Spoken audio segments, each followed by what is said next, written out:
Yaakov. So it says Shimu Elai Abire Lev Harchokim Mitzedakah. We're talking about the verse, and the verse is in Isaiah, and it says, "Listen to me, O fierce-hearted ones, who are far from righteousness." So we have an argument. It says Rav and Shmuel. Rav and Shmuel have this argument as to what this who Abire Lev, fierce-hearted ones, refers to. V'amri Lev Rav Yochanan, Rav Elazar, and some say that Rav Yochanan and Rav Elazar are the ones who argued this. Chadamar, one said the verse means Kol ha'ulam kulo nizunim staka. We said we did this last week, just reviewing it. It said that the entire world is sustained through the righteousness of the Holy One, blessed be He. Ve'ehem nizunim bizroa. But the fierce-hearted ones are sustained with the strength of their own merits. Remember this from last week?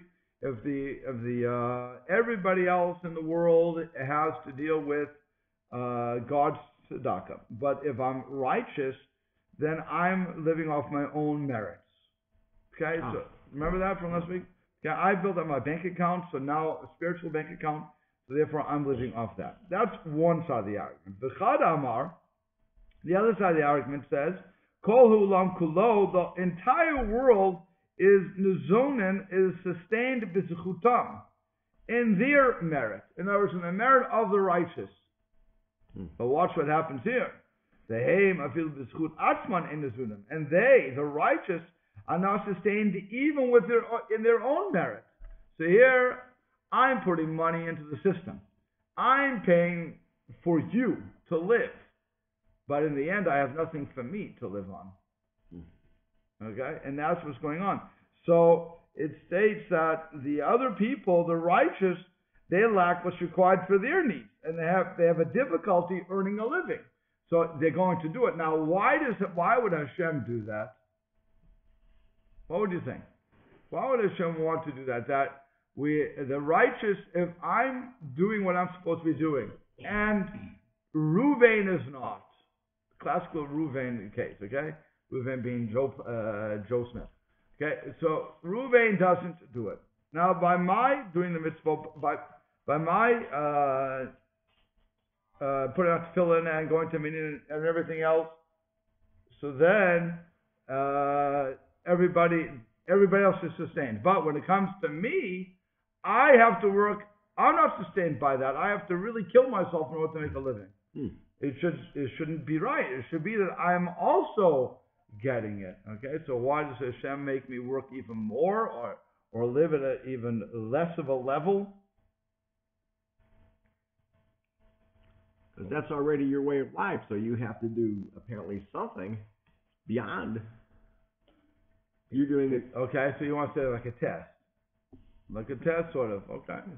Could be that. It could be that whenever Hashem wants me to work harder and harder and harder, never and be happy about it, by the way. I should serve Hashem b'simcha. So even though I don't have what the other guys have, and even though they're living off of my dime, as it were, my spiritual dime, so it's still, in all, I should say Hashem has his cheshbonot, his spiritual accounting, and it's not for me to understand, but Baruch Hashem, I have what I have, and that's the end of it. So it could be that. We talk about someplace else where if you're at that much of a higher level, your test is that much greater. Huh? Correct. That's also something, the higher I go, the harder it gets. It says that Yaakov Avinu wanted to have peace in his life. It says Vayeshev Yaakov that Yaakov was wanted to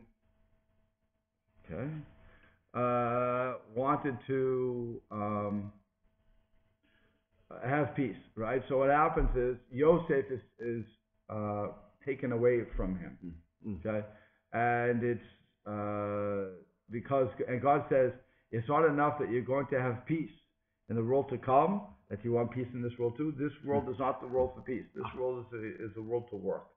So we have to work and gain our merits and better ourselves and so on and so forth. Okay, so that's another thing that we're putting into that into the system. That if I'm not supposed to relax here, so then I have to do my work. Just like, and I always go back to this from the Ramchal, it's a gym. This world is a gym. I'm in the gym. There's two types of people in the gym. The one who stands by the machine and holds onto it and doesn't really work or just works a little bit with it. And the other one is the person who pushes and gets a personal trainer and tries to improve and get all those wonderful muscles going. Not to become a Charles Atlas or a Arnold Schwarzenegger, but rather just to become in good shape. Okay? I don't think anybody in the gym that you go to, it looks like Arnold Schwarzenegger, right? Okay. But they all get into good shape. We try our best to get into good shape. But that is the purpose of the gym. The purpose of the gym is only to get into good shape, not to become a muscle man. Okay? But if I want to become stronger, then again I have to bang away more than the normal guy. Okay? So that's how I have to view this world of mitzvot. That no matter how much I think I've done, there's always more to do. And I can always improve myself, always improve the methodology, so on and so forth. So here where you have this righteous person, and he's working and other people living off of his, like a spiritual dime, it doesn't mean that he should take the umbrage of that and say, I don't get it. I do all the work and they get all the reward. I should get the reward. No, this Hashem again knows what he's doing. It's all for your benefit. That's what the second opinion, again, the second opinion is saying that. The first opinion says that I live off my dime. Everybody else, they're living off God's kindness, but I'm living off my own dime. The second opinion is everybody's living off my dime, and I have to work even harder to make a living. Okay? So now we go further, and it says, the Amar of Yehuda, how does he know this? The Amar Rav, V'chol yom v'yom, he proves it by this story. Each and every day, Bat kol yotzeit mehar chorev omer, that a heavenly voice issues from Mount Chorev and says, where's Mount Chorev? Of course, that's another word for Sinai. So, and it says, Kol ha'ulam kulo nizunim bishvil chanina b'ni. The entire world is sustained for the sake of Chanina, my son. Who's Chanina? So they want to say it's Chanina ben Dosa. And it says why? Chanina beni dailo bekav charuvin. Because with my son Chanina, he's satisfied with just a kav, a measure of carobs. Erev Shabbat from one, Erev Shabbat one Sabbath Eve to the other Sabbath Eve. So he's not eating much. The point is, he was eating very little, and yet he was, it was in his merit that the world is being sustained. Okay? So that's a proof of the second opinion, namely that the righteous live in a distressful situation. Okay? So what does the verse mean? It says, listen to me, you... the language here is, you strong-hearted who are far from righteousness. So why, if the righteous, if that means the righteous, why are they far from righteousness? Because what you just said before, right? Because they have to keep working at it. Okay. Right. Okay. That's one way of looking at it. Okay. Now here we go the other way, and we say because fierce-hearted ones can be either wicked or righteous, or they can be wicked. And the second interpretation, which we're about to hit, is talking about they're wicked. Now here's what it says. Upligi de Rabbi Yehuda. These opinions disagree with that of Rabbi Yehuda, who hold that fierce-hearted was referred to the wicked. The Amar Rabbi Yehuda, for Rabbi Yehuda said, Man abire lev, who are these fierce-hearted ones? Gavai tipsha'e, the foolish Gavai. Who are the Gavai? So the rabbi says that the Gavai are the Gibeonites. Who are the Gibeonites? If you remember, we have a historical event going on here. The Gibeonites, they lived in Eretz Israel. They lived in Israel when Joshua was coming in. They, not wanting to tangle with the Jews, seeing what had happened, so they disguised themselves. We'll be reading this in Joshua pretty soon. They disguised themselves as people from far away, made them dust and everything else on their feet, and so they came and they said, "We are people from far away, and we want to make a peace treaty with you, Joshua." And so Joshua, without taking counsel from Hashem, that's what it says in Tanakh. And so he agreed to make a treaty with the Givenites. Now, that by right, the Givenites should have been wiped out, or either be wiped out or become a subservient group, pay tax and so on and so forth. But since they didn't, since they ripped off the people and they cheated us, it was a ruse. Fine. So when Joshua finds this out, he says, you cannot marry into the Jewish people, nor can you do a normal job. You're going to be the water carriers and the wood hewers. Okay? 3 generations later, 300 years later, it says. 3 centuries later, right? More than 3 centuries later, King David became aware of the barbaric nature of the Gibeonites and decreed that they could never marry into the mainstream Jewish community, regardless of the state of the temple. Fine. And the Maharsha writes that the Gavai people subsequently became apostates and reverted to idolatry and never again returned to Judaism. That's and some people say the Gavai were Gentiles, none of them ever becoming a convert. Okay, that's the background of you need to understand the story. Okay, so whoever the Gavai were, they were considered foolish. Why? Amar Rav Yosef said, Teda, know that they were wicked. But none of them ever truly converted. They converted because either out of a ruse or because they were afraid of the strength of the Jewish people, but they never truly converted. It wasn't a true conversion. And so Amar Rav Ashi, and by the way, we'll get into this. I just want to finish this. So Amar Rav Ashi said, B'nei Meita Machasya Abire Leiv Nino, that the Gentile residents of the town of Machusha are the fierce-hearted people that we're talking about.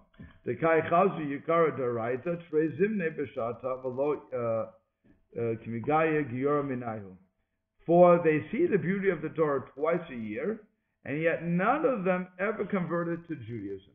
So where do they see this? So the Rashi, I believe it's Rashi who explains this. Yes. He says that the Jews gathered there in Mechusa twice a year. Once in Adar to hear the laws of Pesach, and then in Elul to hear the laws of the Rosh Hashanah, Sukkot, and so on and so forth. So here they're seeing this gigantic gathering of Jewish people, and they're hearing of the beauties of the Torah, and they don't want to join. How could it be? So they must be wicked. That's how they were looking at this. And the same thing for the Gavai. They were, even though they were surrounded by the beauty of the Torah, it never went into their hearts. In other words, they were already accepted into the Jewish people, right? Because they had converted, or they made peace treaties, which we honored.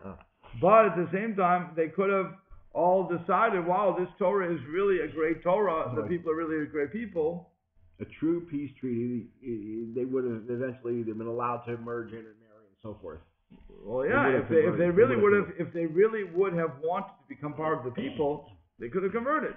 Right now, they just had their peace treaty, phony and peace it was a sorry, to make a pretense. In other words, well, they on their part it was a pretense, but Joshua and the people there had to honor it. Why they have to honor it, by the way? It was a ruse. They could have said, "You tricked us," and the answer is because they swore in the name of Hashem. So since they swore in the name of Hashem that they would uphold this treaty, it would have been a desecration of Hashem's name to break the treaty. But they still wanted to make it so that people would always recognize that these people were dishonest, so they gave them specific jobs. But nonetheless, that doesn't last forever. Again, if the people would have really been sincere in what they wanted, they probably could have converted, and their children could have converted and become Jewish and melted into the first melting pot, if you will. They could have melted into the Jewish people, but they didn't, and that was one thing. So that was why they were known as wicked. And the same thing with the Gentile residents of the Mechusa, where you see all these Jews coming together and you're hearing the words of Torah. And you're not converting. So they said these people are foolish. How could you give up the world to come like that, okay? Yeah. But that's what, and that finally gets us off of 17b, by the way. That's what that whole section is about. But because they heard it, because they heard what was going on with the Torah, and they never converted, so the rabbi said they didn't let that penetrate through their heart. So that was the problem. Okay. And now we go to the next one. Now we're going to, finally on page 18, and it says, Tanya, we learned in the Braita, Lo yahalech Adam bebeit kavaro, betfila berosho, b'sefer Torah b'zro v'koreh. That a person should not go into the graveyard with tefillin on his head and a sefer Torah in his arm and reading it. Let's update this for a second. He couldn't walk in with a tablet, a tablet, the tablets. Yeah. Okay. Oh. Reading a page of Gemara. In other words, what happens? You're at a funeral. Funerals take a long time. Okay. So you're standing there waiting for the voice to come through. You figure, why should I waste the time? I open my tablet. I have a whole shot. I have whatever I want on the tablet or iPad or whatever else I have, my telephone, and I start reading the Gemara. Start learning Gemara, waiting for the dead to come up. You can't do that. You're in the cemetery, right? You're in the cemetery. Okay. You cannot do that. Mind you, it says tefillin on the head, not on the arm. Why not? Why doesn't it say that tefillin? You want maybe you could say that is all one package. It's not. It says tefillin on the head because that's seen. The one on the arm you don't see because you're pulling it down. You're putting your shirt on. You have to wear a jacket. So that you could wear actually. Oh, so if you were already at that status of wearing tefillin all day long, right, you only require to take it off your head. Correct. The other one's covered. Okay. The other one's covered. So, and why can't I walk in there? So he says, the Imosakain, the Gemara continues, the Imosakain, V'mishum Loeg, L'Rash, Chorev Osehu. That if I'm going to walk in with that, so then I'm transgressing a concept of that's in what's it called Mishlei that says I'm mocking the dead and reviling the one that is maker. Okay, so I shouldn't. Why am I mocking the dead? By the way, what would you say? This English is different. Is the translation is dead? Because the English here says he who mocks the poor. Poor. I'm sorry, oh, it's poor. It is poor. Poor, right? I just meant right. I was on dead. So you're mocking the poor. Why is it mocking the poor? So the Maharsha says, because it's an act of loving kindness for the rich to look to the welfare and pay, as it were, to pay off the people, which is not the case of acts of loving kindness for the poor. So who's the biggest poor? The dead. It's as if I'm doing chesed for when I go to the funerals. It's as if I'm doing chesed for the poor. Okay, so then if I wear my tefillin and I read the Torah, so then I'm saying I can do something that you cannot do. So it's as if I am mocking the poor. So for that reason, one should not wear, let's say you wear your tzitzis out. Okay, normally you wear tzitzis out. When you come to a funeral, when you come to the cemetery, you should tuck your tzitzis in. You're not allowed to wear them out at that point. Because you're showing the mitzvah. Correct. And the person who's passed away, their opportunities passed away with them. Correct. And so now, if I show them I can do it and you can't, even though you're exempted, so it's as if I'm loeg l'rush. I'm mocking the poor. And so that's why, again, when the tefillah is on the arm, they can't see that. If I'm just carrying a Sefer Torah, or again, my tablet, my iPod, but I don't turn it on, I do not read it, not a problem. Okay, it's only when I'm carrying it and I'm reading it. Now, this would be the day, you can imagine, by the way, from the level that we're talking about, tefillin on his head, which means that the person is wearing tefillin all day long. He's carrying a Sefer Torah, which means not like with the crowns and everything else that we would imagine. It's a small, it's a pocket Sefer Torah. Yeah. So he's reading it when he wants. Okay, that's how they had it. Everybody had to write the Torah. Everybody still has to write a Sefer Torah. Study when he walks by the way. It was right. Like I said, he's waiting in line. Why not open it up? I'll learn. And the answer is no. You cannot do that because you're mocking the dead, mocking the poor, ultimately the dead, because they cannot do that. So it's anything else? No. Okay. Let's go on. So it says one hamolech etanruban. The rabbis learned in the Breita. Hamolech atzamot mimakom lemakom. One who brings the bones from one place to another. Harezeh lo yidnu bedeskia. He should not put these bones in a sack. A sack. I'm going to put them in a sack. Vayitnem al gabei chamor, and then put that sack on the back of the donkey. Vayirkav aleihem, and then ride upon that sack. You understand what's going on? I have my saddlebag. I have my donkey. I have the saddlebag. So now I have the bag of bones. So literally a bag of bones. I want to move the grave from one place to another. What's that called? Disinterment. I want to disinter and reinter. Yeah. Okay. So then now I take that and I put it on my chair and I sit on the bones. That's how I can only have so many places, right? Sit where I'm going to sit. So the halacha said, the Mishnah says, the Gemara says that you should not do that. Why? Because if you do that, then you're acting in a way of bizayon, in a way of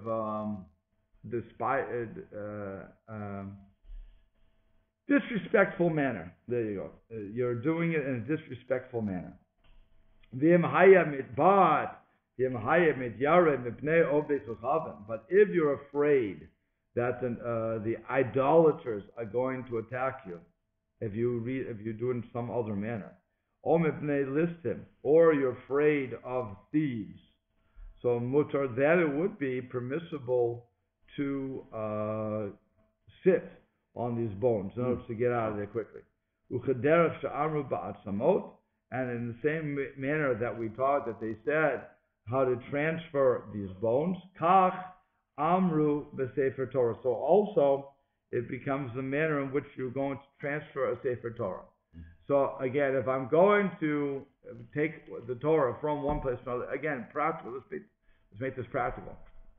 If I'm going to transfer anything, then I cannot have it at the same level of I put it in my car.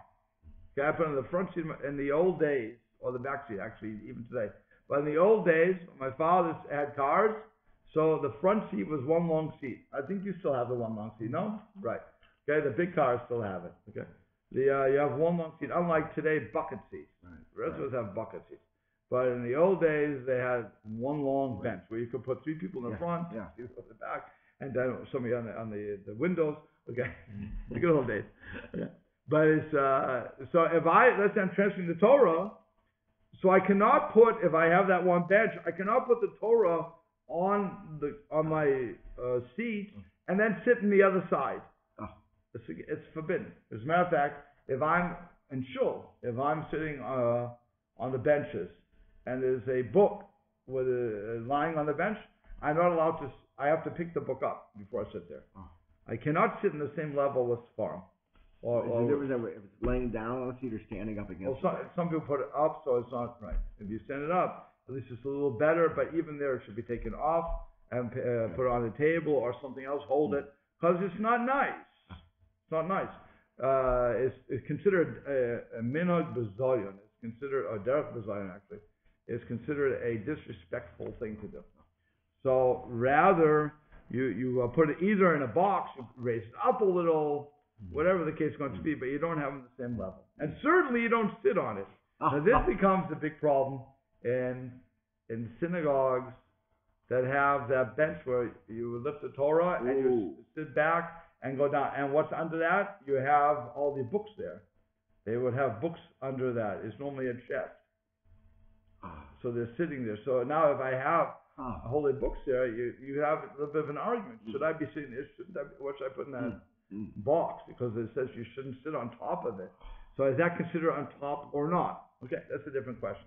Not for this sort of class, but it's just to get your mind thinking about that.